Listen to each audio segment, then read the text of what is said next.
quero chamar o pastor Vanderlei, trazendo para nós mais uma mensagem maravilhosa que o Senhor já preparou.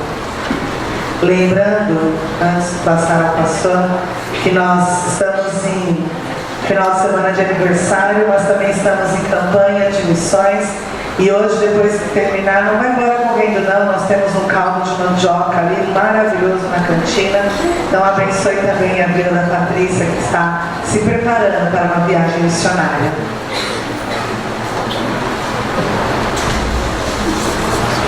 Graças e paz, queridos. É bom estar mais uma vez aqui com vocês, nessa minha última fala. Obrigado, Félix.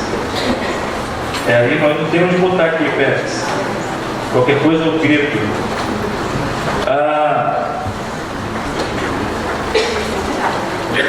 Nós estamos desde ontem focados neste pensamento, pregando e vivendo a palavra, naquilo que Tiago aponta para nós de não sermos meros ouvintes, mas praticantes da palavra. Então nós desenvolvemos 3 temas. O primeiro tema de ontem à noite foi: quem é que estava ontem à noite aqui? Então vocês que estavam ontem à noite aqui, qual foi o tema? Quem manda em mim? E o que nós aprendemos? Quem é que manda em mim? Sou eu mesmo? É a palavra e o Deus da palavra. Ele que norteia a nossa vida. E Ele deseja, e Ele espera que nós o amamos totalmente, com intensidade. E Ele espera também que o nosso amor ao próximo seja o amor que nós sentimos por nós mesmos. E dissemos que tudo começa com Deus, na nossa relação com Deus. E se a nossa relação com Deus não tem sido intensa, consequentemente, a nossa relação com o próximo é dificultosa, é prejudicada. E, consequentemente a isso, nós nos tornamos egoístas. Nós voltamos a vida para nós mesmos. E aí complica tudo. Então nós precisamos entender que para ser um praticante, para não ser um mero ouvinte, essa palavra ela precisa estar no coração. Esses mandamentos precisam estar no nosso coração. E aí, hoje de manhã, baseado no Salmo 19, o que nós falamos? Qual foi o título que nós abordamos? Como falo. E o meu falar precisa ser coerente com a verdade da palavra de Deus. Nós vimos cada detalhe, cada nome dado por Davi a respeito da palavra. Ele disse que a palavra de Deus, a sua lei é perfeita, ele disse que é justa, ele disse que é verdadeira, enfim, é justamente esta palavra que vai o quê? Oxigenar a nossa mente. Consequentemente, tudo aquilo que eu vou proferir, tudo aquilo que eu vou falar, são palavras que agradam ao nosso Deus. Eu não me torno refém de mim mesmo, mas eu me torno refém da palavra de Deus. Hoje à noite, para encerrar a nossa fala, eu peço que você abra sua Bíblia em Romanos 1, versículos 16 e 17. Não se assuste, nós temos 4 folhas aqui, mas não vamos usar as 4 folhas. 2 é um cântico que nós vamos cantar no final. Não fiquem assustados. Acharam? Romanos 1, 16. Dá para desligar esse ventilador aqui? Como é que eu desligo? Não tem problema, vou suar aqui, mas a gente é melhor. Nós pais nos convoamos.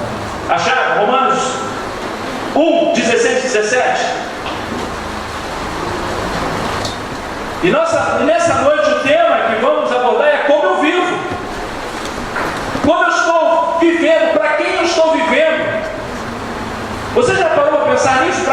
você vive. Por que você vive?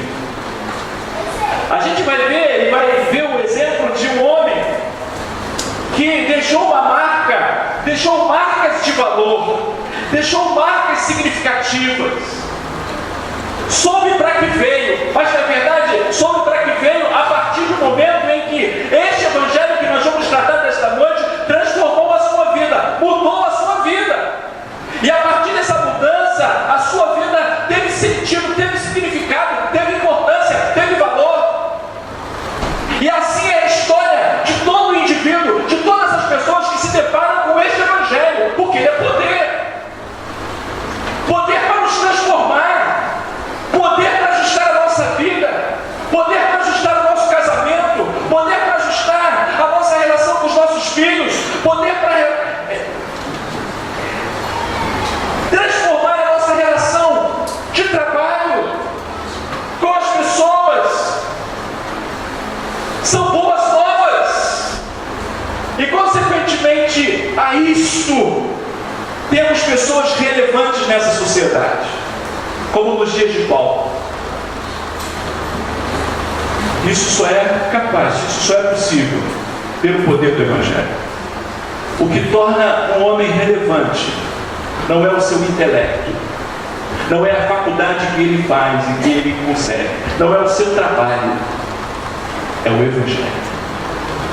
É o Evangelho. É o Evangelho. E você precisa viver na perspectiva do Evangelho. Eu não sei como você tem andado, eu não sei por onde você tem vivido, a maneira como você tem vivido e por onde você tem andado, e quais as razões pelas quais você tem andado e por onde você tem andado, o que você tem buscado, o que você tem desejado. Talvez Deus te trouxe aqui nesta noite, não foi por acaso. Talvez Deus te trouxe aqui nesta noite para que você seja impactado por este Evangelho, transformado por este Evangelho, não por este que nos fala, porque por meio deste que nos fala não há nenhum significado, nenhuma importância, nenhum valor, mas naquilo que nos baseamos, porque aquilo que nos baseamos não é numa filosofia humana, porque aquilo que nos baseamos não é numa palavra de alguém qualquer, porque aquilo que nos baseamos não são sugestões, não são passos qualquer, não são 10 ideias qualquer, mas é o Evangelho. Este Evangelho que transforma, que é poderoso. E o meu desejo é que este Evangelho impacte tua vida nesta noite. O meu desejo é que vidas sejam transformadas por este Evangelho nesta noite. Creio que este Evangelho já tem te cercado há muito tempo. Talvez você seja alguém que tem resistido a este Evangelho, tem fugido deste Evangelho, tem corrido deste Evangelho, mas que nesta noite este Evangelho te alcance. Que nesta noite o Espírito Santo esteja trabalhando na tua vida. Que nesta noite seja a noite da tua decisão ao lado de Cristo Jesus e passe a viver na perspectiva deste Evangelho, que são boas novas. São boas novas para você, como eu disse, são boas novas para a sua casa, são boas novas para a sua vida. Não são meras sugestões, não são meras autoajuda. É o Evangelho, querido. Romanos 1, versículo 16 e 17. Pois não me envergonho das boas novas a respeito de Cristo, que são o poder de Deus. O original aqui é dínamos, é dinamite. O efeito que causa na vida do indivíduo. Então este Evangelho são o poder de Deus em ação. Em ação para quê? Para salvar todos os que creem.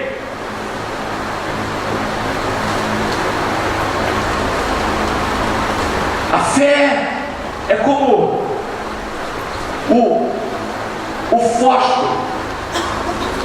vai detonar a dinamite. Portanto, este Evangelho tem um poder, mas precisa gerar em você a fé, e fé é essa que é o próprio Deus que dá.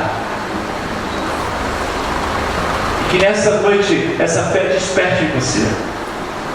Ou aliás, talvez essa fé já venha te incomodando ou te despertando ao longo da sua vida.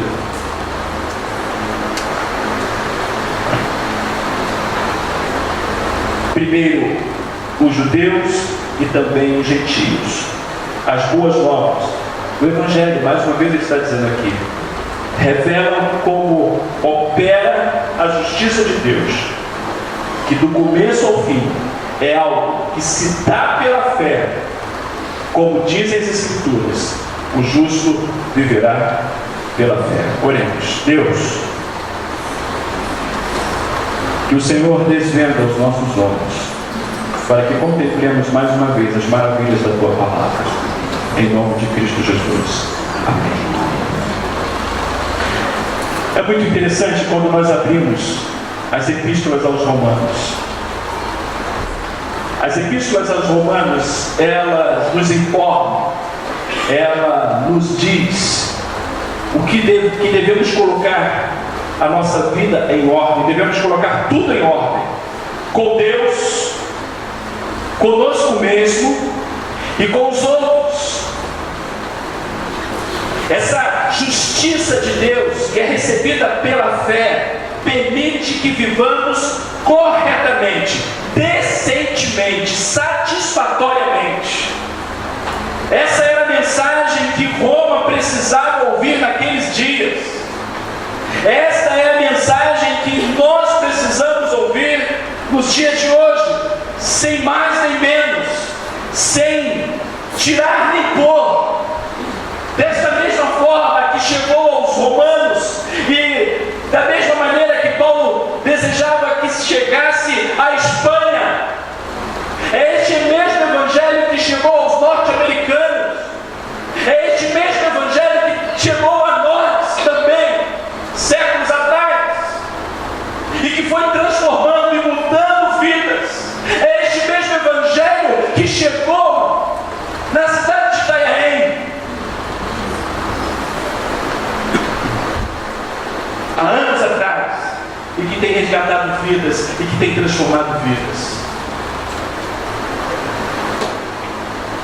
E esse é o intuito de Paulo com essa carta: dar um razoado teológico e pedir também dos crentes de Roma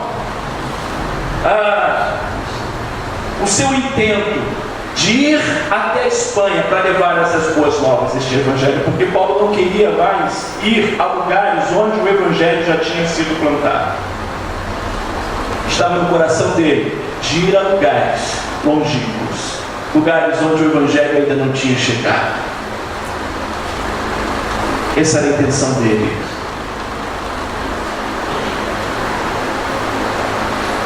Ao ler Romanos, nós entramos em um tribunal. Primeiro Paulo chama judeus e gentios a depor e os declara culpados diante de Deus. Em seguida, explica o plano maravilhoso de salvação que Deus oferece. E essa salvação chega de que modo? O justo viverá pela fé. Serão justificados pela fé. É por meio da fé. Nesse ponto, refuta seus acusadores que, onde pensavam que a salvação, o alcance da salvação vinha por meios de se submeter à lei. Mas Paulo contesta essas declarações e os faz ver e explica de que maneira o cristão deveria obter a vitória, obter a liberdade, obter a segurança, através daquilo que Jesus Cristo fez, não somente para os romanos, mas para toda a humanidade. O que Paulo queria mostrar com esta carta é mostrar que esta salvação, Este Evangelho se tratava de Cristo Jesus, do que Ele veio fazer, que Ele veio morrer, que Ele veio ressuscitar, para resgatar a humanidade de volta para Deus. Esta era a simplicidade do Evangelho, e era tão somente necessário que as pessoas crescem nisso, reconhecessem este gesto de Deus, este amor de Deus através do seu Filho Jesus Cristo.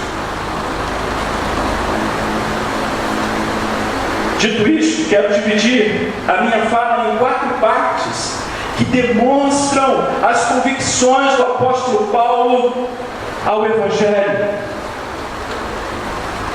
E deixa eu dizer uma coisa para vocês, uma observação que eu faço antes de entrar nesses 4 pontos.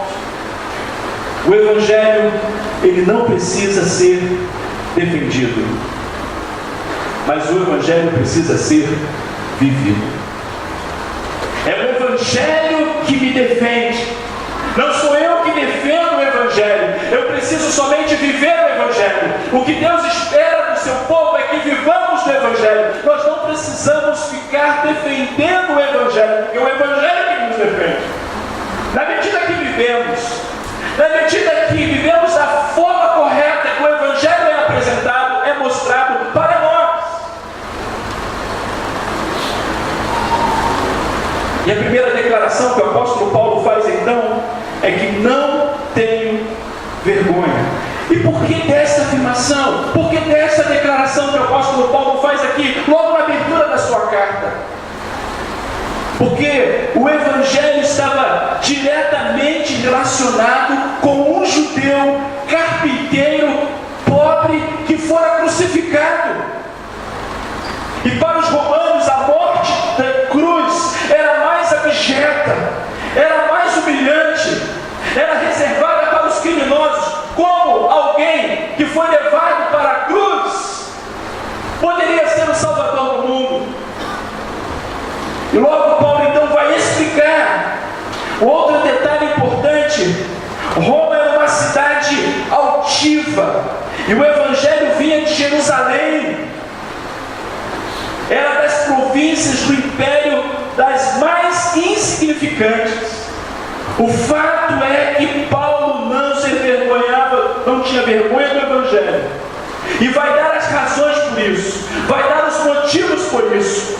O primeiro dela, porque não se envergonha do Evangelho, não se envergonhava do Evangelho, porque o Evangelho era de Cristo. A sua origem vinha de Cristo. Na verdade, o Evangelho, a palavra se resumia, convergia toda ela em Cristo Jesus. Olha o que nos diz o versículo 1, do capítulo 1, do versículo 1 de Romanos. Eu, Paulo, servo de Cristo Jesus, chamado para ser apóstolo e enviado para anunciar as boas novas de Deus. Em outras versões, boas novas de Cristo.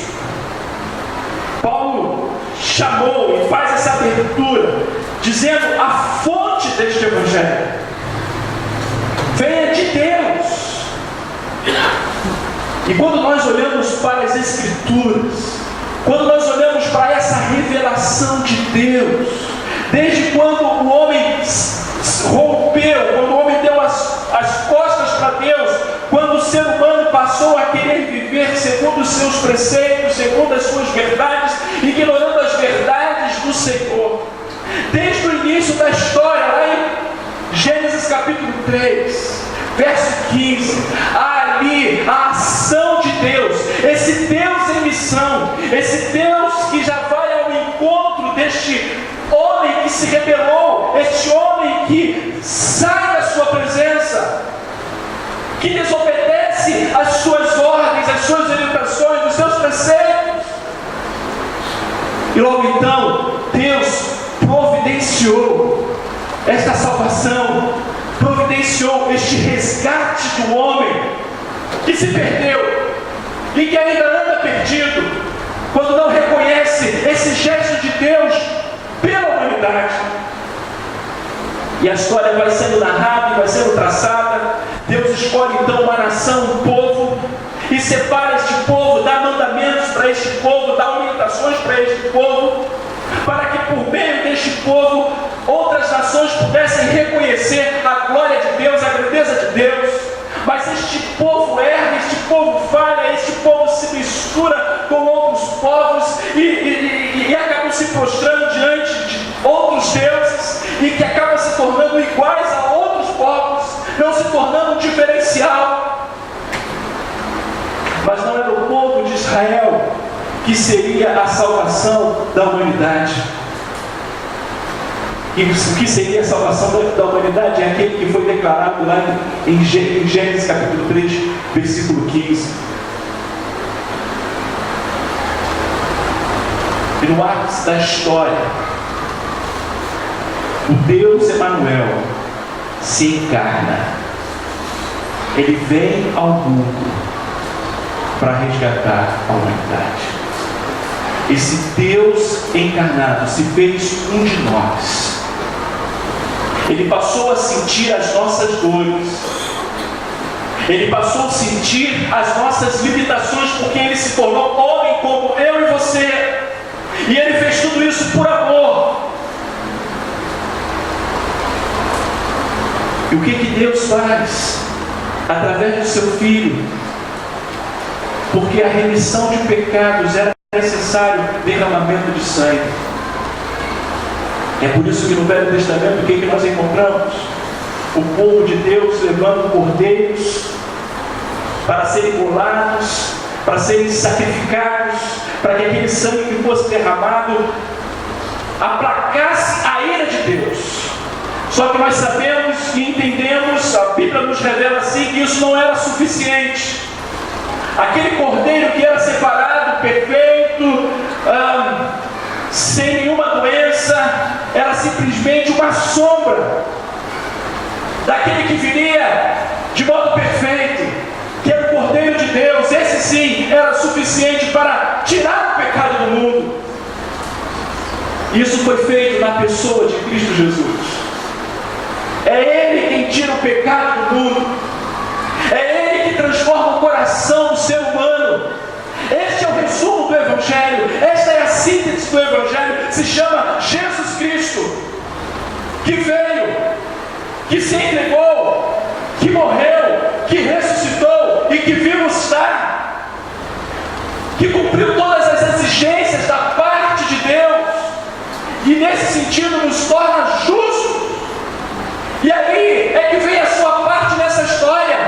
Você reconhecer aquilo que Ele fez, de você entender que a única forma, a única maneira de voltar-se para Deus, de resolver as suas crises, é na pessoa de Cristo Jesus.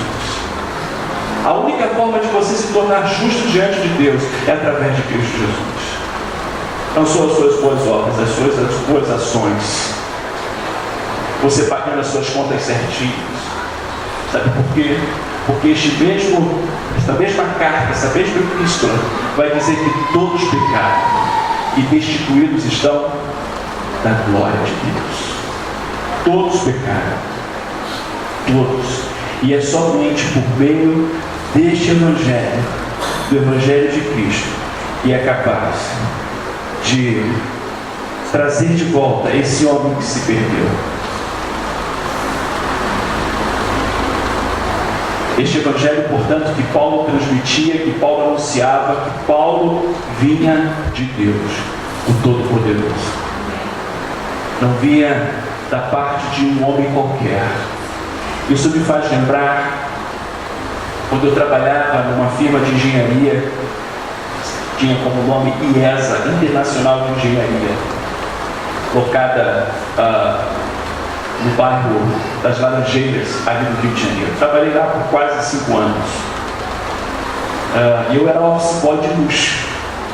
Por que era um office boy de luxo? Porque eu trabalhava exatamente como diretor da parte elétrica da empresa. E eu era justamente o porta-voz. Ora eu levava os avisos, os recados oralmente, e ora eu levava os recados por escrito. Agora imagine, quando eu chegava na sala, as pessoas já ficavam esperando. Opa, já veio o Vanderlei, ou para trazer alguma ordem, para dar alguma direção. Ficavam na expectativa. Não por causa do Vanderlei, mas por conta daquele a quem eu estava vindo dar o recado. O que Paulo está dizendo aqui, ele não tinha vergonha, porque aquilo que ele estava transmitindo à humanidade não vinha dele mesmo, vinha de Deus.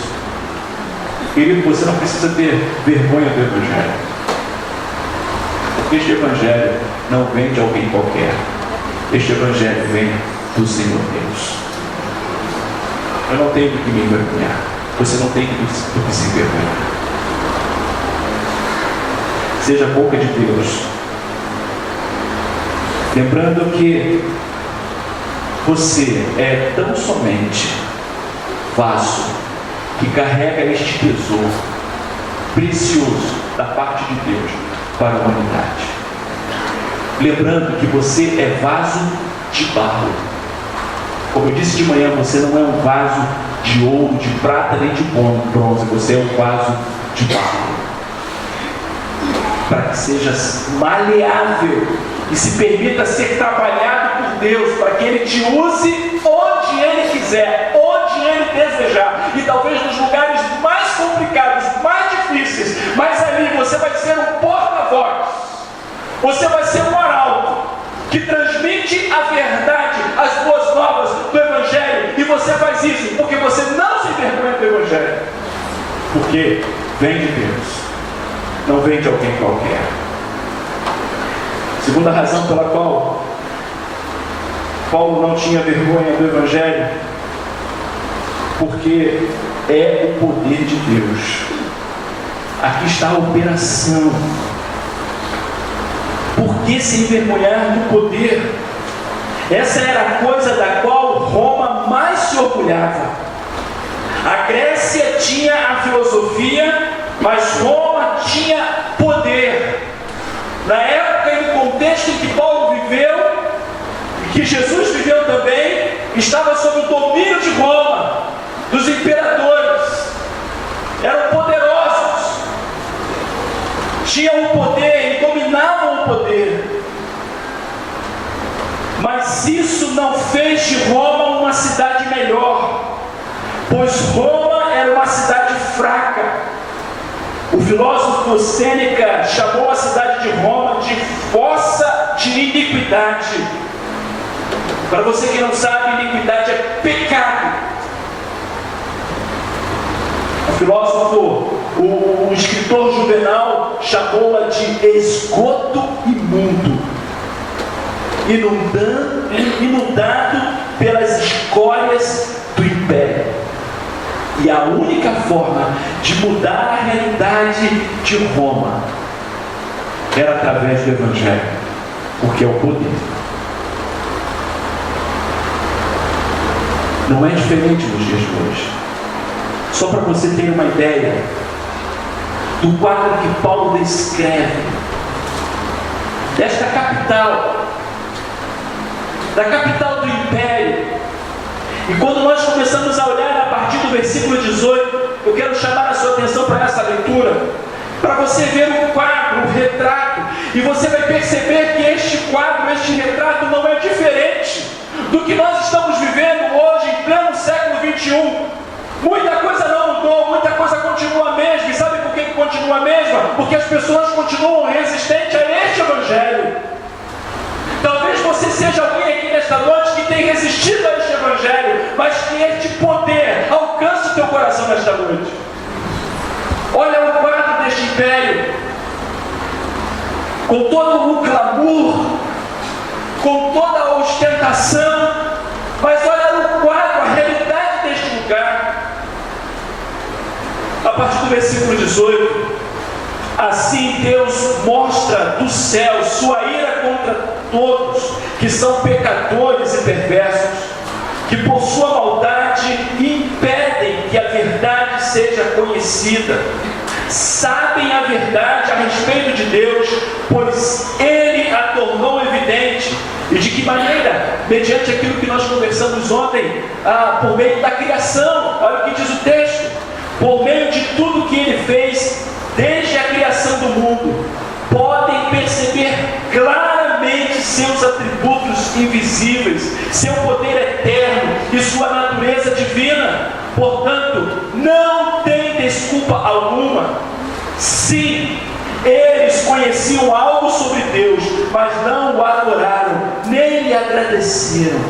Em vez disso, começaram a inventar ideias tolas, e com isso, sua mente ficou obscurecida e confusa.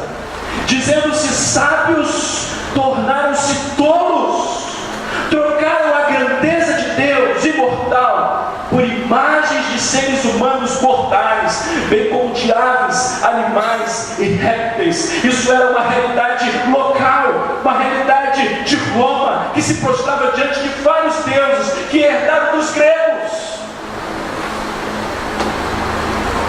Por isso, olha qual foi a atitude de Deus a esses que resistiram a este Evangelho.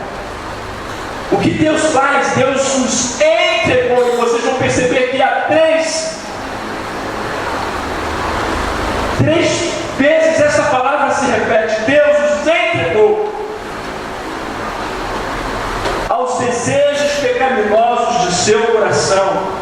Como resultado, praticaram entre si coisas desprezíveis e degradantes com o próprio corpo. Trocaram a verdade sobre Deus pela mentira. Desse modo, adoraram e serviram coisas que Deus criou em lugar do Criador, que é digno de louvor eterno. Amém. Por isso, Deus os entregou mais uma vez a desejos vergonhosos. Até mulheres trocaram sua forma natural de ter relações sexuais por práticas não naturais. E os homens, em vez de ter relações sexuais normais com mulheres, arderam de desejos uns pelos outros. Homens praticaram atos indecentes com outros homens, e em decorrência desse pecado, sofreram em si mesmos o castigo que mereciam. Uma vez que consideraram que conhecer a Deus era inútil, era em vão. Para quê? Para que reconhecer Deus? Para que viver para Deus? Para que se submeter a Deus? O próprio Deus os entregou a um inútil modo de pensar, deixando que fizessem coisas que jamais deveriam ser feitas. A vida deles se encheu de toda espécie de perversidade, pecado, ganância, ódio, inveja, homicídio, discórdia, engano, malícia e fofocas. Espalham calúnias, odeiam a Deus, são insolentes, orgulhosos e arrogantes, inventam novas maneiras de pecar e desobedecem a seus pais, não têm entendimento, quebram suas promessas, não mostram aflição nem misericórdia, sabem que de acordo com a justiça de Deus, quem pratica essas coisas merece morrer, mas ainda assim continuam a praticá-las. E o que é pior, incentivam outros a também fazê-lo. Paulo está se referindo à realidade de Roma, mas parece que Paulo escreveu esta carta agora há pouco. Parece que ele escreveu esta carta algumas horas atrás e entregou para nós nessa noite, porque quando nós nos deparamos com esta realidade, é a realidade dos nossos dias, é a realidade dos grandes centros, das grandes cidades.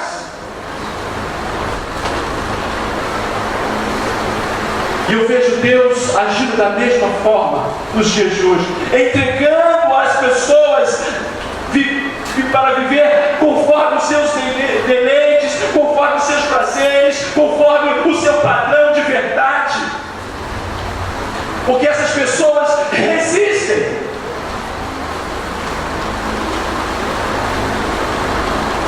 Como você se encontra aqui nessa noite? Qual é a sua realidade? Quem é você? Como você tem vivido? Para quem você tem vivido? Essa é a grande pergunta, esse é o grande questionamento.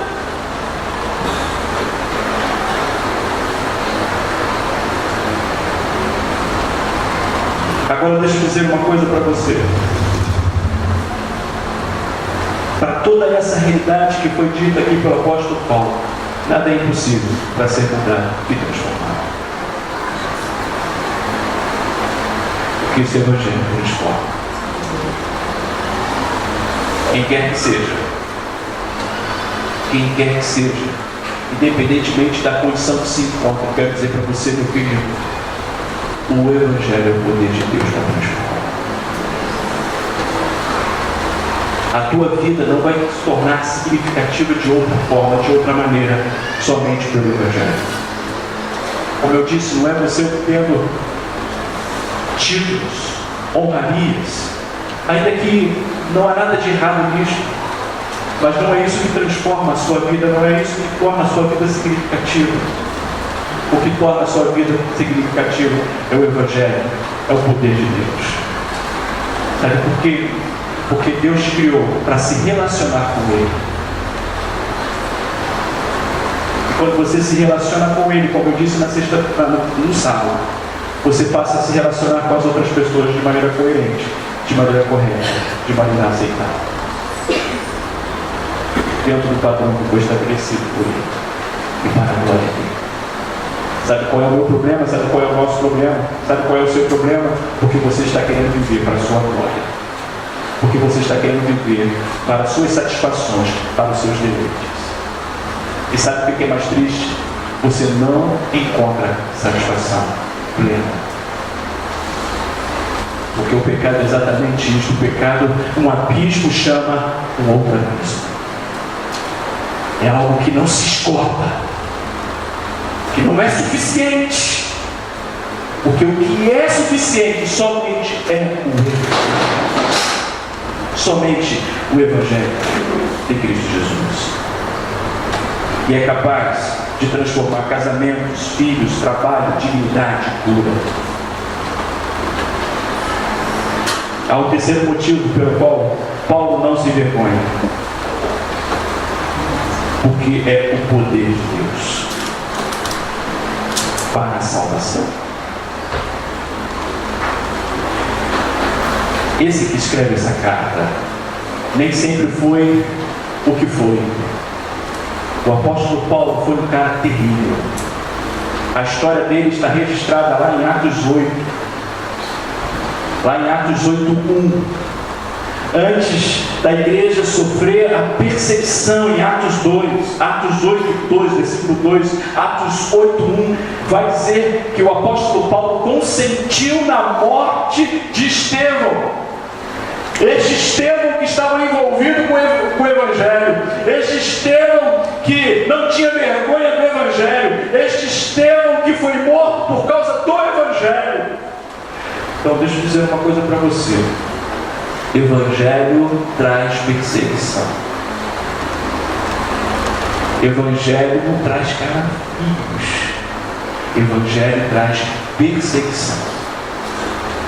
Mas bem-aventurados são aqueles que são perseguidos por causa do Evangelho. Amém. Porque o Evangelho vai contra os padrões deste mundo. Essa é a grande realidade. E a beleza do Evangelho e a grandeza do Evangelho. Então, lá estava Estevão proclamando, falando, anunciando esse Cristo que veio, que foi morto pelos judeus, que foi morto pela humanidade, que levou a ser crucificado, mas ele não ficou lá no túmulo, ele ressuscitou e ele estava vivo e ele reina. Ele levou pedradas por parte dos judeus, porque era a morte capital. Era a pena capital por parte dos judeus, não era a crucificação. A crucificação era a pena romana. A pena judaica era apedrejamento. E foi assim que Estevão morre. E lá em Atos, olha, abre lá rapidinho. A gente já está caminhando para o fim. Olha aqui. O verso 1 diz: e Saulo concordou inteiramente com a morte de Estevão. Agora olha o versículo 9. Paulo está falando deste evangelho, não era alguém que simplesmente estava teorizando, mas era alguém que viveu essa transformação, era alguém que foi impactado pelo poder do evangelho. Ele não estava falando de algo que não tinha vivido, ele não estava teorizando. O que ele estava proclamando, o que ele estava conclamando e chamando a atenção da igreja de Roma para ajudá-lo nesta viagem missionária, pelo fato do que este evangelho o tornou, o transformou. E isso nós encontramos no capítulo 9, acompanhe. O capítulo 8 fala da perseguição. A igreja sai de Jerusalém, porque esse evangelho não podia estar somente em Jerusalém. Este evangelho era para ser anunciado em Jerusalém, na Judéia, Samaria e até os confins da terra. Este evangelho não era para ficar contido, restrito aos judeus em Jerusalém. Este evangelho era para ser anunciado por toda parte e chegar até nós hoje em dia. E ele está chegando para você nesta noite. Ele quer transformar a sua vida. Você não está aqui à toa. Você está aqui nessa noite para ser confrontado por este evangelho. Você está aqui nesta noite para ser enquadrado por este evangelho. E você precisa dar uma resposta a Deus, não uma resposta ao pastor Vanderlei, não uma resposta à igreja batista, mas uma resposta ao Deus do evangelho. E eu espero que o Espírito Santo esteja trabalhando na tua vida, como trabalhou na vida do apóstolo Paulo. Diz o texto: enquanto isso, Saulo, movido pela ânsia de matar os discípulos do Senhor, procurou o sumo sacerdote, pediu cartas para as sinagogas em Damasco, porque no princípio da expansão do evangelho, quem perseguia o evangelho, a igreja, os cristãos, eram os próprios judeus. Passado mais um tempo, o Império Romano começou a perseguir os cristãos.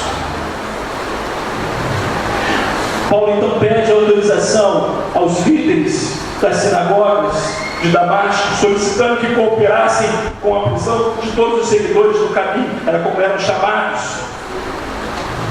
homens e mulheres que ali encontrasse para levá-los como prisioneiros a Jerusalém. Quando se aproximava de Damasco, de repente uma luz do céu brilhou ao seu redor.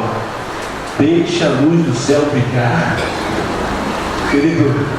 Deixe a luz do céu brilhar na tua vida nessa noite, como o dia brilhou também ao apóstolo Paulo, antes chamado Saulo. Ele caiu no chão e ouviu uma voz lhe dizer: Saulo, Saulo, por que você me persegue? Quem és tu, Senhor? Perguntou Saulo. E a voz respondeu: sou Jesus, a quem você persegue. Agora levante-se e entre na cidade, onde lhe dirão o que fazer. Os homens que estavam com Saulo ficaram calados de espanto, pois ouviam uma voz, mas não viam ninguém. Saulo levantou-se do chão, mas ao abrir os olhos estava cego. Então o conduziram pela mão até Damasco.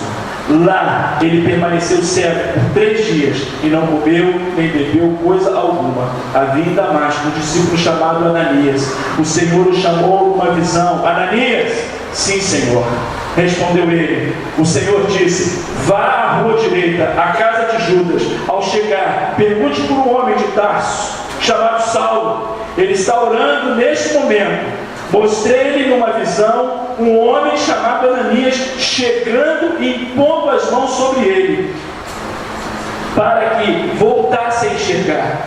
Ananias, porém, respondeu: Senhor, ouvi muita gente falar das coisas horríveis que esse homem vem fazendo ao teu santo em Jerusalém. E ele tem autorização dos principais sacerdotes para prender todos que invocam o teu nome. Não era para menos o medo de Ananias. Eu teria o mesmo medo, eu teria a mesma angústia, eu teria a mesma preocupação, eu faria as mesmas indagações ao Senhor. O cara era mau. O cara degolava cristãos. É a este que eu tenho que levar as boas novas. As boas notícias, sim, é este. Mas veja que quando o Senhor disse para que ele fosse, o versículo 15, o Senhor, no entanto, disse: vá, pois Saulo é o instrumento que eu escolhi para levar minha mensagem aos gentios e aos reis, bem como ao povo de Israel. E eu mostrarei a ele quanto deve sofrer por meu nome.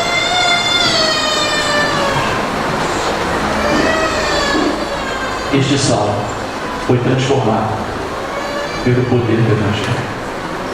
A luz do céu tirou as escamas, abriu os seus olhos para que visse, para que se percebesse o quão errante estava. Porque o que Paulo fazia, ele achava que fazia para Deus. O que Paulo fazia, ele fazia achando que estava alegrando o coração de Deus. Mas lembrando, ele estava perseguindo o próprio Deus, com as suas ações, com as suas atitudes, com o seu comportamento, com a sua maneira de viver. Você já se deu conta disso? De que maneira você está vivendo? De que maneira, de que modo você está vivendo? Eu quero dizer para você que este Evangelho é o poder de Deus para transformar e para lhe dar salvação, para mudar a sua vida, para tirar esse coração de pedra e lhe dar um novo coração. Sabe o que é maravilhoso no Evangelho? É que aquelas pessoas que a gente acha mais impossível, mais pura, que tem raiva de crente, tem raiva de pastor, se pudesse matava, esfolava. E aliás tem alguns que, sinceramente, mas vamos pular essa história. Mas quando o Evangelho entra, o que essa pessoa torna no reino de Deus é uma coisa. E há muitos, como fez com Paulo, o torna apóstolos, o torna pastor, missionário, proclamador das boas novas do Evangelho. Sabe, nessa noite tem pessoas que o Senhor tem trabalhado desta forma. Quem sabe você é alguém que está aí resistindo, não é nem comigo, é contigo. Você está enquadrada nesta noite. O Espírito Santo toca o teu coração de maneira que você receba este Evangelho. Quarto e último, não me envergonhe, porque este Evangelho é para todo o que crê. Está ao alcance de todos. Não está restrito ao grupo, mas está ao alcance de todas as pessoas. O versículo 17 nos dá a resposta para obter esta salvação. As boas novas revelam como opera a justiça de Deus. E do começo ao fim, desde o início da história, desde a queda, não era por normas nem decretos, mas é pela fé. Era pela fé daquele que um dia viria para mudar a história da humanidade. E eu quero dizer para você que ele veio. E eu quero dizer para você que ele voltará. Mas ele voltará para buscar. Ele não voltará mais para dar chance, para dar oportunidade, mas ele voltará para resgatar aqueles que foram justificados pela fé por meio dele. O que eu quero dizer com isso é pela fé, e somente pela fé, crendo neste Evangelho, crendo nessa história da salvação, que começou lá no Éden, em Gênesis 3, versículo 15, e que veio se arrastando ao longo da história e tornou-se o ápice dessa revelação na cruz, em Cristo Jesus. E você precisa dar uma resposta positiva ou ignorante aquilo que Deus fez por você. A pergunta que não quer calar: como é que você tem vivido os seus dias? Se submetendo a este Evangelho poderoso, e que você sabe que você só não vive entregue às paixões do seu coração porque o seu coração foi rendido a Ele. Porque se não fosse rendido a Ele, você estaria vivendo nessas paixões, nesses desejos, nessas vontades contrárias da vontade de Deus. É só Jesus. É só por Jesus. Esta é a verdade do Evangelho. As pessoas têm procurado mudar suas vidas, mas têm procurado mudar as suas vidas de maneira aparente, externa. Uma transformação aparente, que ao lavar o rosto, a maquiagem cai, e que revela a sua tristeza, a sua decepção, a sua angústia, o seu medo, a sua tristeza. Mas o que este Evangelho proporciona, que é o poder de Deus, é uma transformação por dentro. A sua vida começa a ter um gosto, um prazer, uma satisfação, porque você passa a viver na direção dos céus. Você passa a viver para a glória de Deus, para o louvor dele. É o motivo pelo qual eu e você existimos. Como é que você se encontra aqui nesta noite? Concluo dizendo o seguinte: Paulo conclui essa sua epístola, essa sua carta da seguinte maneira: como uma consequência prática da justificação de Deus na vida do cristão. Inicia com a dedicação a Deus, que se encontra em Romanos capítulo 12, dos versículos 1 e 2. Lá o que diz, Paulo vai dizer em alto e bom som: rogo-vos, pois, irmãos,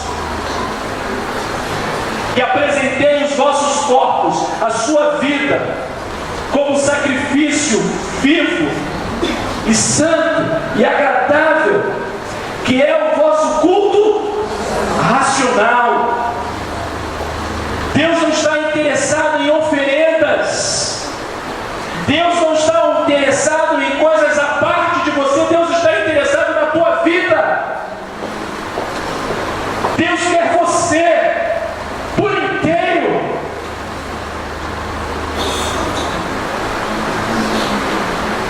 Ele não quer dividir a glória dele com outra pessoa. Ele quer você. E sabe para que ele te quer também? E aí vem o verso 2 do capítulo 1, do capítulo 12 de Romanos. E não vos conformeis. Que mundo é esse que ele está falando? O mundo de Romanos 1, de 18 ao final do capítulo. Não há como se conformar disso, porque o homem não foi criado para aquilo. O homem foi criado para o louvor da glória dele. E aí ele nos chama que você viva com este intuito, com essa direção de transformar esta humanidade. Não vos conformeis com este mundo, com este século, mas transformai-vos pela renovação da vossa mente, que é o vosso culto racional, para que experimenteis a boa, agradável e perfeita vontade. Não há nada melhor do que viver nesta vida dentro dessa perspectiva. Você vai experimentar todos os dias a boa, agradável e perfeita vontade de Deus. Ainda que aos olhos de um ou outro seja muito esquisito aquilo que você está fazendo, mas você está muito feliz pelo que você está fazendo, porque você está fazendo dentro da vontade de Deus. E não há nada melhor nessa vida, não há nenhum outro lugar melhor do que se estar, e é no centro da vontade de Deus. Paulo vivia assim. Paulo estava comprometido com isso. Paulo estava disposto a dar a sua vida. Paulo faz uma declaração em Atos capítulo 20, versículo 24: em nada tenho a minha vida por preciosa, conquanto que pratique o ministério que a mim foi confiado. Ele estava comprometido com este evangelho. A vida dele só tinha sentido fazendo essa vontade de Deus. Talvez a sua vida esteja insossa, sem graça, sabe por quê? Porque você está insistindo em fazer a tua vontade, não a vontade do Senhor. E aí não se esgota. Mas quando você busca fazer essa vontade de Deus, você entende a razão pela qual você vive. Os versículos 3 a 21 de Romanos 12 vai dizer agora do seu envolvimento no contexto da igreja, usando os dons que Deus te dá para nos fortalecer mutuamente para esse enfrentamento ali fora, que é de transformar essa humanidade. Depois você em casa, leia Romanos 12, de 1 até o final do capítulo.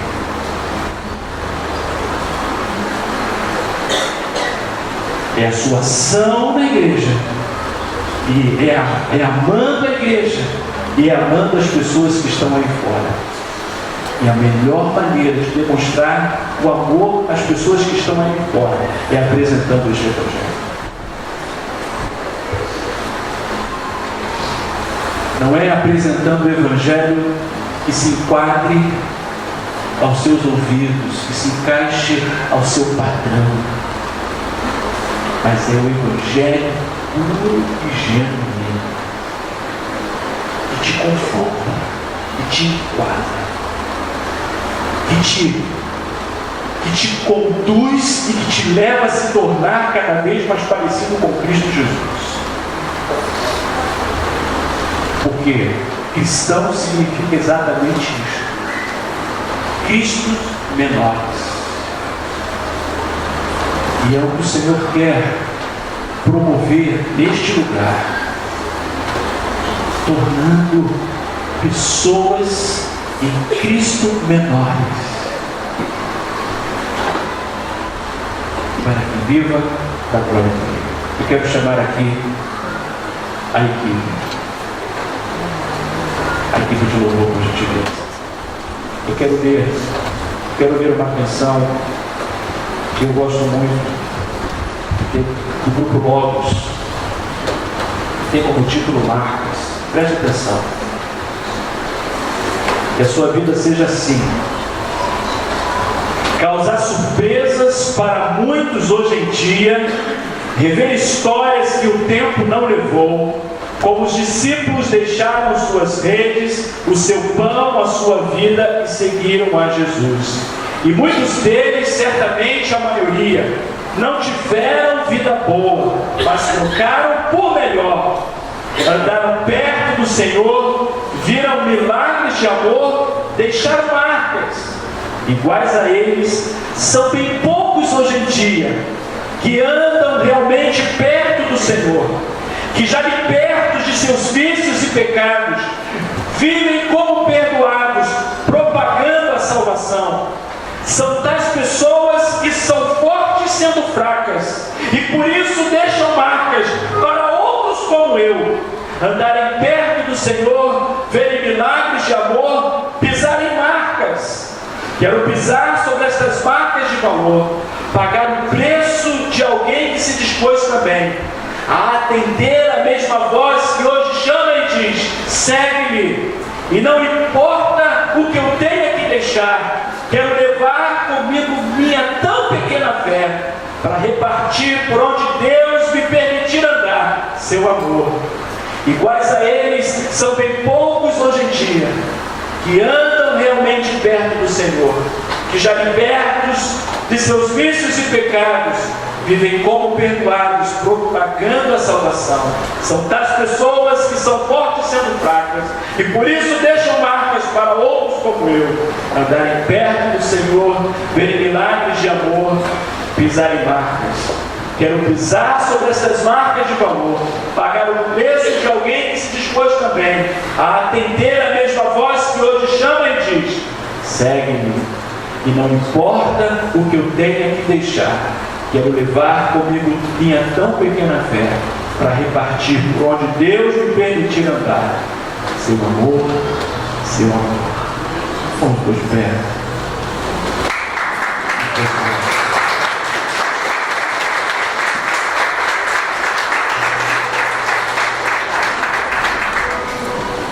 Nós vamos cantar essa canção que diz: eu me rendo aos teus pés. E talvez haja pessoas aqui nesta noite, eu não tenho muito hábito de fazer apelos,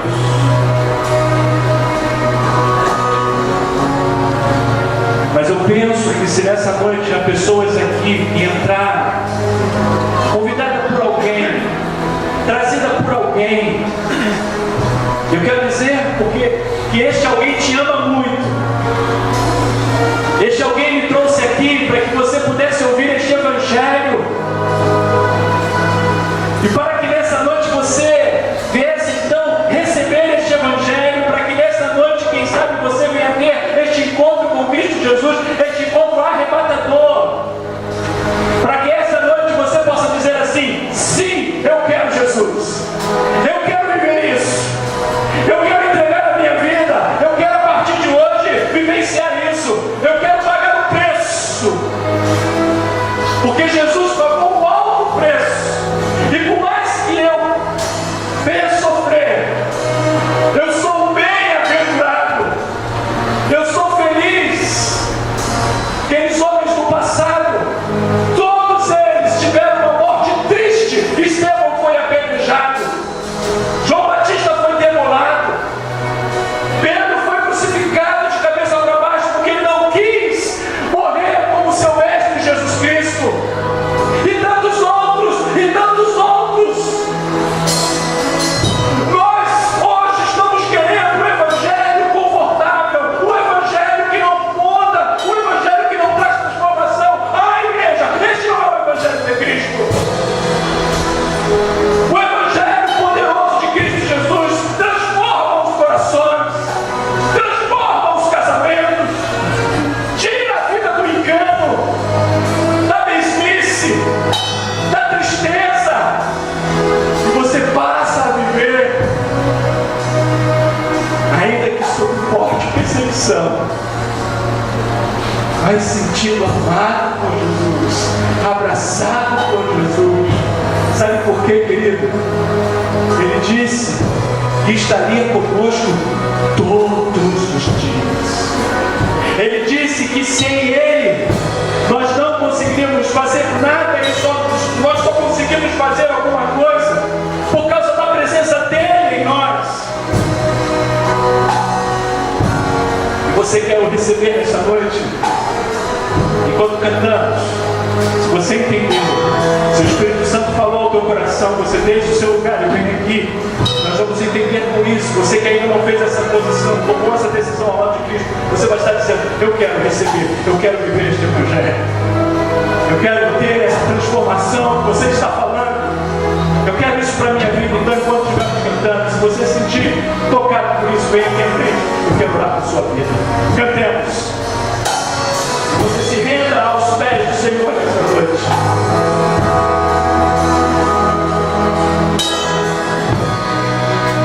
A ti eu vou clamar, pois tudo vem de ti. Aleluias. E tudo está em ti. Não está em outras coisas, somente nele. Por ti vou caminhar,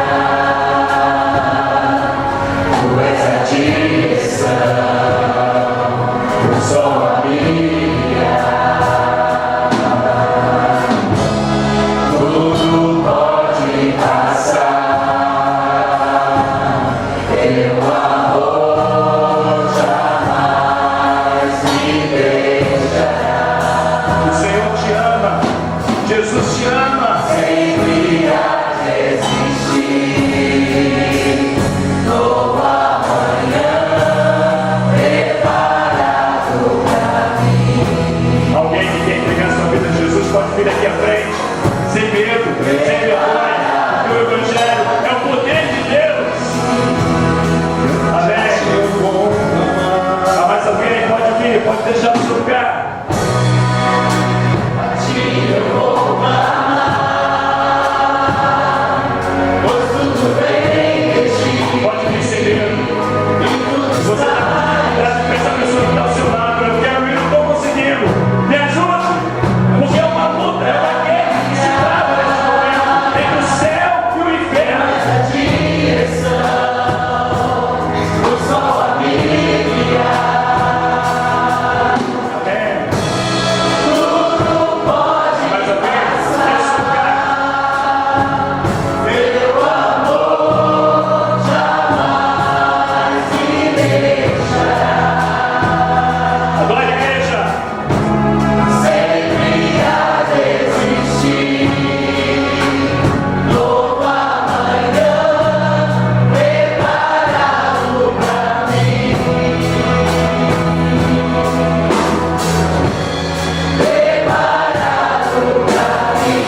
Arceno.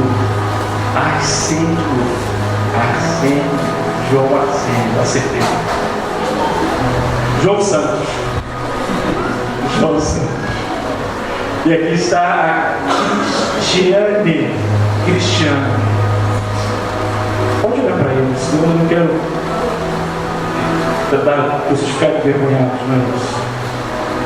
Talvez vocês aqui conheçam a cidade pequena. Cuide dessas vidas. Esse convite não é para você se tornar membro dessa igreja. Esse convite é para você começar uma caminhada com Cristo Jesus. E essa igreja, certamente, pessoas, vidas aqui vão querer ajudar nessa caminhada. Para que este evangelho se torne cada vez mais claro, mais evidente para a vida de vocês. E a Bíblia está aqui há 38 anos proclamando este evangelho. Genuinamente, esse evangelho cristalino e é capaz de transformar vidas, pessoas. Não é outra coisa. E nós nos alegramos com este evangelho que um dia mudou a minha vida e a sua vida. Agora, igreja, eu quero dirigir vocês. Se comprometam com este evangelho. Que mais José Ramos se levantem nesta igreja. Deus em algum momento vai levá-lo para a glória, mas Deus quer levantar outro José Ramos que deixe marcas de valor nesta cidade, onde as pessoas possam olhar e ver vocês como alguém diferente, e não para a glória de vocês, mas para a glória do Pai. Nós precisamos de uma igreja assim, que viva o evangelho genuinamente. Você se comprometa com este evangelho mais e mais. Pague o preço. Não queira ficar confortável. Esteja incomodado nesta noite. Eu não quero com isso trazer conforto ao teu coração, não. Eu quero trazer incômodo ao teu coração. Eu quero que você saia daqui remoendo isso, com raiva de mim, mas vivendo o evangelho. Vivendo o evangelho. Eu não estou partindo amanhã. Breve a gente vai estar dando uma resposta à igreja. Continue orando, para que essa resposta não seja uma resposta de cunho emocional, mas que seja uma resposta que venha do coração de Deus para o meu coração e o coração da minha vida. Eu estou muito grato por passar esses 2 dias aqui com vocês. Quero abraçar todos. E nós vamos orar então nessa noite, agradecer a Deus por tudo que Ele fez, por esse banquete que Ele nos proporcionou. Pai bendito, muito obrigado pelo evangelho transformador, arrebatador. Este evangelho que foi capaz de transformar a vida de um sanguinário, a vida de um homem que matava os cristãos. E este mesmo evangelho que é poderoso é capaz e foi capaz de transformar as nossas vidas aqui nesta noite.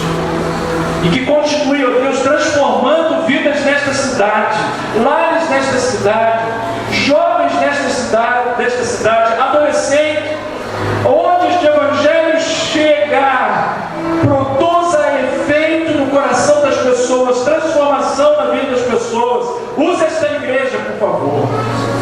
Abençoe, ó Deus, estas 2 vidas, das quais o Senhor conhece perfeitamente, o Senhor conhece o coração delas, e elas estão nesta noite dizendo sim para o Senhor.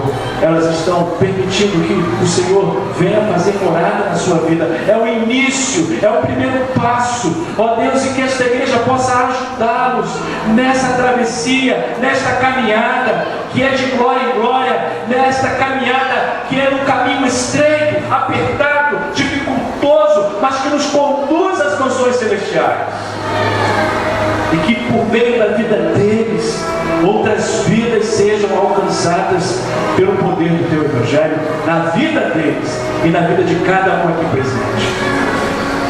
Que o amor de Deus, o nosso Pai, A graça de Cristo Jesus, seu Filho, e a doce comunhão do Espírito Santo de Deus presente aqui e com todo o povo de Deus espalhado pela face da terra, desde agora até a volta triunfal de Cristo Jesus nos últimos séculos.